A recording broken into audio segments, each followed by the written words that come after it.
ہم جو خود بھی کہیں نہیں موجود، ہم نے اپنی طرف خدا بھیجا، اپنی خلوت میں مخبری کے لیے ہم نے خود کو جدا جدا بھیجا۔ اے خدا جو کہیں نہیں موجود، کیا لکھا ہے ہماری قسمت میں؟ حاصل کن ہے یہ جہان خراب، یہی مقصود تھا اتنی اجلت میں۔ یہ جو دو تین اشعار ابھی میں نے آپ سب کے سامنے پڑھے ہیں، اگر آپ ان جان ایلیا کے ان اشعار کو صرف پڑھیں تو آپ کو لگے گا کہ جان ایلیا ان اشعار میں خدا کا انکار کر رہا ہے۔ ان ادر ورڈز یعنی جان ایلیا جو ہے وہ ایک ایتھیسٹ ہے جو خدا کو نہیں مانتا تھا۔ کافی فیس بک پر، انسٹاگرام پر ایسے اشعار کے نیچے جان ایلیا کے فینس کے، اس کے علاوہ دوسرے لوگوں کے کمنٹس دیکھنے کو ملتے ہیں کہ یہ جان ایلیا نے بہت بکواس لکھی ہے، جان ایلیا خدا کا منکر تھا، فلاں فلاں بہت ساری تحریریں جان ایلیا کے اوپر فیس بک پر بڑی پڑی ہیں، جن میں ان اشعار کو موضوع بنا کر جان ایلیا کی عقیدے پر جو ہے وہ انگلی اٹھائی جاتی ہے۔ لیکن کبھی کسی نے یہ جاننے کی کوشش نہیں کی کہ آخر میں ان اشعار کے پیچھے کا اصل مقصد کیا تھا، اور کیا واقعی جان ایلیا جو ہے وہ خدا کا منکر تھا؟ کیونکہ ہم ایک سکے کے دو رخ ہوتے ہیں، ہم صرف ایک رخ کو دیکھتے ہیں، دوسرے رخ کو نہیں دیکھتے۔ تو آج وہی دوسرا رخ لے کے میں آپ سب کے سامنے حاضر ہوں۔ اس ویڈیو میں کوشش کروں گا کہ میں آپ کے ان تمام وہ جو آپ کے جان ایلیا کو لے کر تحفظات ہیں جان ایلیا کی شاعری کے، کہ جان ایلیا خدا کا منکر تھا، جو خدا کے خلاف لکھتا تھا، تو ان تمام تحفظات کو میں آج اس ویڈیو میں دور کرنے کی کوشش کروں گا، اور وہ بھی جان ایلیا کے تھرو، جان ایلیا کی زبانی ہی۔ میں اپنے سے کوئی بیان نہیں دوں گا، جو جان ایلیا لکھ کر گئے ہیں، جو اپنے اس بارے میں کہہ کر گئے ہیں، میں اسی میں سے آپ کو جان ایلیا کا جواب دوں گا کہ وہ جان ایلیا اس بارے میں کیا رائے رکھتے تھے۔ تو ابھی آپ جو میرے ہاتھ میں یہ کتاب دیکھ رہے ہیں جان ایلیا کی کہ دوست خالد احمد انصاری کی یہ کتاب ہے میں یا میں۔ اس میں جان ایلیا کے جو کافی سارے دوست ہیں ان کی تحریریں اس کتاب میں موجود ہیں جان ایلیا کو لے کر۔ تو اگر مختصر کہا جائے تو یہ کتاب جان ایلیا کی ہی ہے، کیونکہ اس میں صرف جان ایلیا کا ذکر ہے، ان کے حالات و واقعات، تو ہر زندگی کا ہر پہلو جان ایلیا کا ان کے دوستوں نے اس میں جو ہے وہ محفوظ کیا ہے۔ تو آج ہم جس موضوع پہ بات کر رہے ہیں وہ موضوع بہت ہی سینسٹیو ہے کہ جان ایلیا خدا کا منکر تھا کہ نہیں۔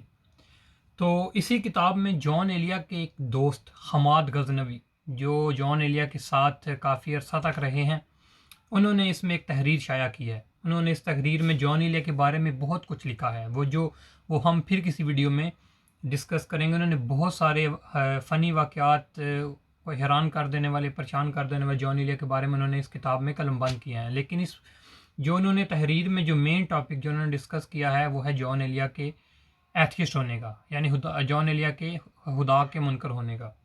تو حماد غزنوی اپنی اس مضمون میں، اپنی اس تحریر میں اس موضوع کو ذکر کرتے ہیں۔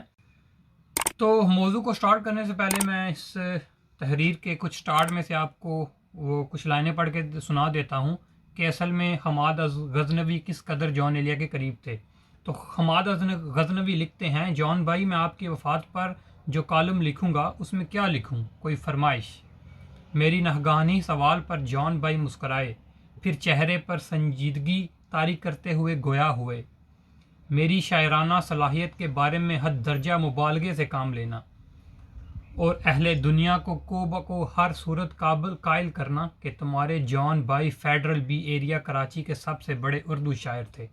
میں نے صاف انکار کر دیا اور جان بھائی کو سمجھانے کی کوشش کی کہ ایسے بے سروپا اور بلند و باغ دعوے سے بے طور نقاد میری ساکھ ہمیشہ ہمیشہ کے لیے خاک میں مل جائے گی۔ میرے جواب نے بظاہر ان کا رواں رواں اداس کر دیا۔ ذرا توقف کے بعد جان بھائی یکدم پلنگ سے اٹھے اور میرے سامنے زمین پہ دوازن اور دست بستہ ہاتھ بیٹھ کر گڑ گڑانے لگے، مطلب کہ ہاتھ باندھ کر وہ حماد غزنوی کے آگے گڑ گڑانے لگے۔ حماد، تم اپنے جان بھائی کو کم از کم فیڈرل بی ایریا کے اہم شعراء میں سے ایک اہم شاعر تو ثابت کر سکتے ہو۔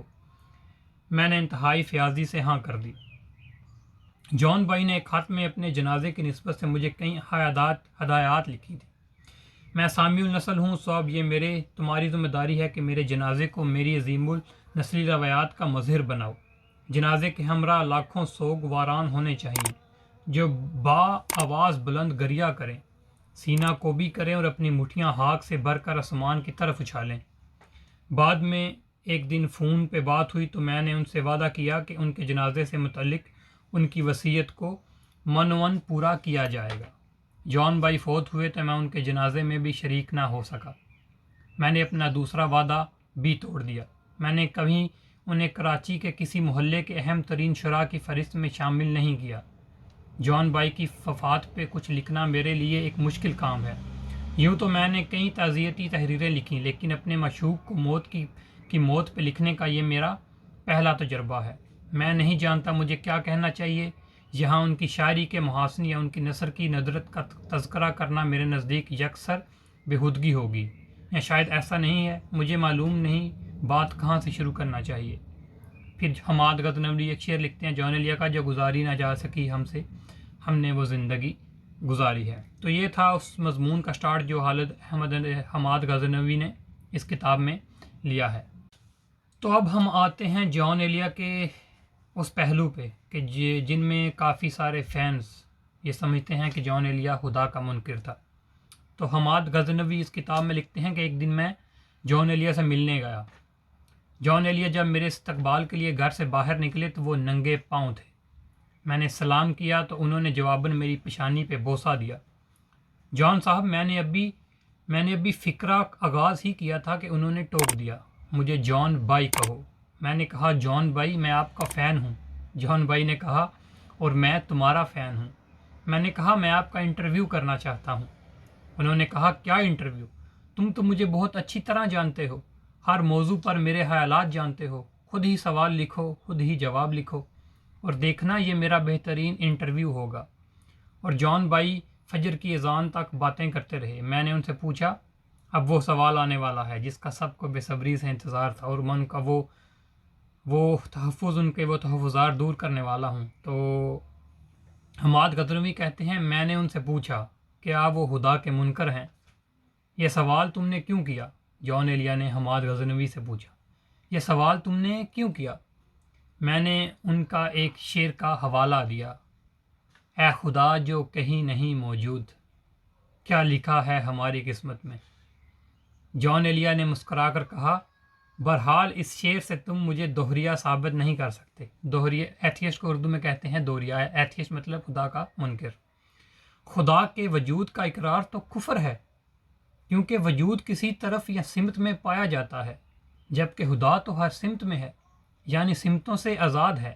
پھر انہوں نے قرآن کی یہ آیت پڑھی، واللہ المشرق والمغرب فإنما تولوا فثم وجہ اللہ، جس طرف بھی رخ کرو گے اسی طرف اللہ کا رخ ہے۔ یہ ترجمہ ہے اس آیت کا۔ تو آپ اس جان ایلیا کے اس جواب سے اندازہ لگا سکتے ہیں کہ جان ایلیا ہرگز خدا کا منکر نہیں تھا۔ ہاں، بہت سے اشعار میں جان ایلیا خدا سے شکوہ کرتے ہوئے نظر آتے ہیں۔ بہت سے ایسے اشعار انہوں نے جو ہے وہ لکھے ہیں جو خدا میں تنقید جو خدا پہ تنقید کر رہے ہیں، اور یہ ایسا ہماری زندگی میں بھی ہوتا ہے۔ ہمارے پہ بھی جب کوئی مشکل آتی ہے، کوئی مشکلات آتی ہے، تو ہم بھی اکثر خدا سے گلہ کرتے ہی ہیں۔ تو یہ سیم چیز جان ایلیا کے اپنے اشعار میں وہی ہوتی تھی کہ وہ خدا سے شکوہ کرتے تھے۔ شکوہ تو اقبال نے بھی کیا تھا۔ جو اقبال نے شکوہ لکھا تو ساری دنیا نے ان کو بولا یہ کافر ہے، یہ فلاں ہے، یہ ڈمکانہ ہے۔ لیکن جب اقبال نے جواب شکوہ لکھا تو پھر دنیا کو ریلائز ہوا تھا کہ واقعی اقبال نے تو کچھ اور ہی لکھا ہے، پہلے شکوے میں اس نے تو کچھ اور ہی چیز کا ذکر کیا ہے۔ تو اسی طرح جان ایلیا بھی خدا کا منکر نہیں تھا، لیکن خدا پر تنقید کرنا یہ آج کل ہم سبھی کرتے ہیں، انڈائریکٹلی یا انڈائریکٹلی۔ تو جان ایلیا نے اس تحریر میں، اس جواب میں بالکل دو ٹوک بتا دیا ہے کہ وہ بالکل بھی خدا کے منکر نہیں تھے۔